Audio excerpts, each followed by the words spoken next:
Just a quick question that I think that's probably one of the biggest questions I get as being from an accountant's view is the difference between owning a property and renting a property for your primary residence. Just a quick summary of your belief.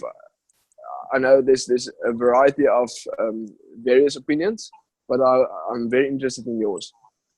Well, mine is the only one that is right. All the others are speculating because unless you can do a calculation and unless you know what to look for, a property's got 27 variables.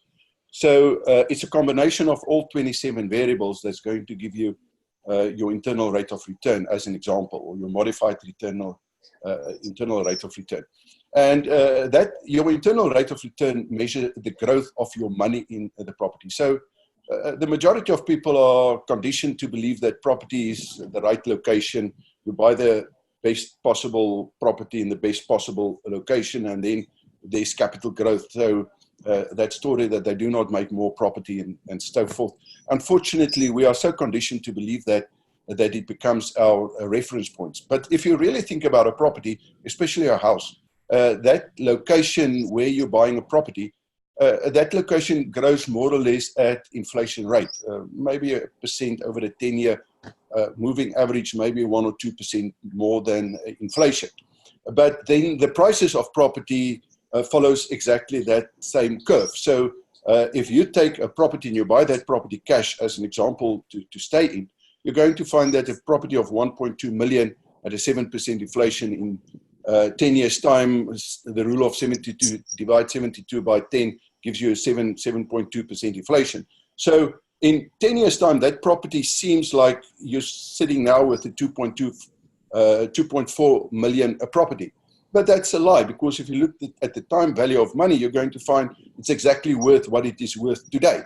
So there's no growth. It's a perception that there's growth because we see more money. But now you have to take into consideration all 27 factors or risk factors in order to calculate. But the amount of money, if I bought cash, in terms of the deposit, which is a cash amount, plus other costs, plus the estate duty or real estate agent's commission, if you start taking all that into consideration, then you're going to see, but what is the real growth on my investment? So I can categorically tell you that 99% of the people that has got a house is making the biggest mistake in their lives, because you can't look at your house. My house, this house that I'm staying in, I'm 61 years of age. I'm supposed to be, some people would say, on retirement, but I still need a roof over my head, you know. And one of the arguments, yeah, I'm going to buy a smaller place. First of all, the only reason why I see people buying smaller places is because they can't afford their standard of living. They have to downscale, and the easiest way to downscale is to say, okay, I'm selling my house and take a small portion. But that's also a myth, because you'll see that very few people can downscale their standard of living. In other words, they go to a retirement village, but more or less in the same circle of friends. That means that they're just going to change a big property for a small property, but they still need the property. Okay, so from an investment point of view, that makes no sense.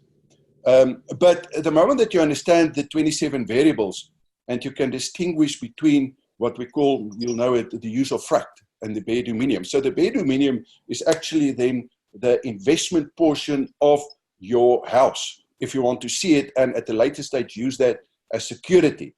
But the use of fract is you have to pay if you start. Where do you stay? You have to give the shelter and security for your family.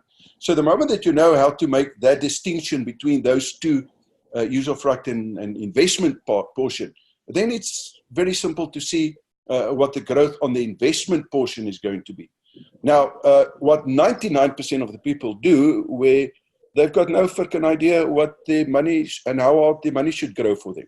So I've developed in '87 for myself a little formula. I call it my financial freedom growth rate, because we sit in a society where it's damn expensive for the average person to live, and they have to keep up with the Joneses. In other words, they overextend themselves. So they've got very, very little money left in order to invest.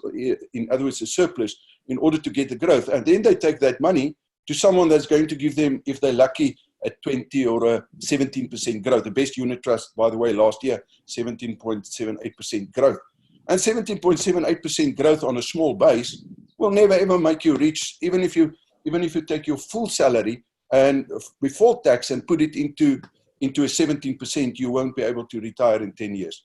And when I started when I was 30, when I discovered this, my goal was to retire in 10 years time. We did it in 7 years actually, simply because the moment that you know I've got so much to invest and this is what I need to get, then you calculate your financial freedom growth rate. Now, when it comes to property, that portion, your investment portion, must grow at a higher rate than your financial freedom growth rate, because otherwise you are sitting with a debt investment, even if it's your house. So to answer your question is very simple. Do the calculation. So if I can buy a property where my investment portion of that property is higher than what I need in order to get to financial freedom, then I rather buy the property and I stay in the property, right? And then the surplus money in order to get that calculation. If I can't do that, then it's far better to rent, because now I'm sitting with an opportunity where I'm, say for example, I can afford 10,000 Rand as an example per month, in terms of I'm getting 30,000 Rand, my household income. So 10,000 I can buy a house for. And then the investment portion of that house, if, for example, my rent that I can get for that house is 4,000, it means I have to invest 6,000. So if I can invest, get a rental for 4,000, invest the 6,000 at 55%, I'll be 10 times better off to rent than to buy. But if we reverse it, if I can get 6,000 and I would pay 6,000 and only cost 4,000, then I have to compare the 4,000 on my unit trust or whatever investment I'd like to make. And again, what's the best unit trust that I can get? But I can also buy a property. So I can convert this whole story and say, okay, but I rent and buy a property, because now I can get a bond of 10,000, the subsidy of 6,000, 4,000 out of my own pocket, right? And now I'm growing that, because I'm actually, the rental portion is what I'm paying rent for my place. But this property has got, but there's no ways, Jasper, that you can do this unless you can do a calculation. You know, and everyone tells you it's difficult. It's 27 variables. You've got a system. You slot it in within 5 minutes. I know any variable change, what the effect will be in a property, and then property simple. It's actually very simple.